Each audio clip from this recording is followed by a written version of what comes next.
President Joe Biden on Saturday signed into law a $1.2 trillion spending package, keeping the U.S. government funded through a fiscal year that began 6 months ago. Biden described the package, which Congress overwhelmingly passed in the early hours of Saturday, as investing in Americans as well as strengthening the economy and national security. The Democratic president urged Congress to pass other bills stuck in the legislative chambers. The House must pass the bipartisan National Security Supplemental to advance our national security interests, Biden said in a statement. And Congress must pass the bipartisan Border Security Agreement, the toughest and fairest reforms in decades, to ensure we have the policies and funding needed to secure the border. It's time to get this done. The Democratic majority Senate passed the spending bill with a 74-24 vote.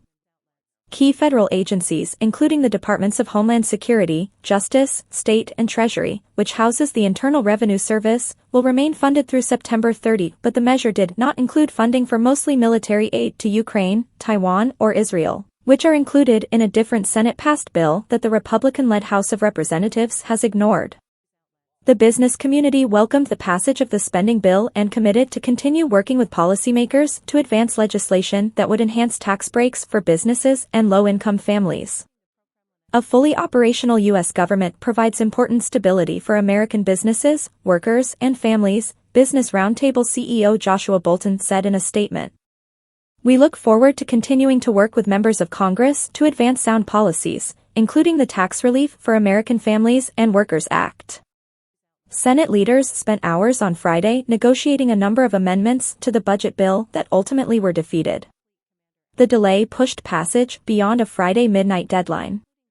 But the White House Office of Management and Budget issued a statement saying agencies would not be ordered to shut, expressing confidence the Senate would promptly pass the bill, which it did. While Congress got the job done, deep partisan divides were on display again, as well as bitter disagreement within the House's narrow and fractious Republican majority. Conservative firebrand Representative Marjorie Taylor Greene threatened to force a vote to remove Speaker Mike Johnson, a fellow Republican, for allowing the measure to pass. The 1,012-page bill provides $886 billion in funding for the Defense Department, including a raise for U.S. troops. Johnson, as he has done more than 60 times since succeeding his ousted predecessor Kevin McCarthy in October, relied on a parliamentary maneuver on Friday to bypass hardliners within his own party, allowing the measure to pass by a 286-134 vote that had substantially more Democratic support than Republican.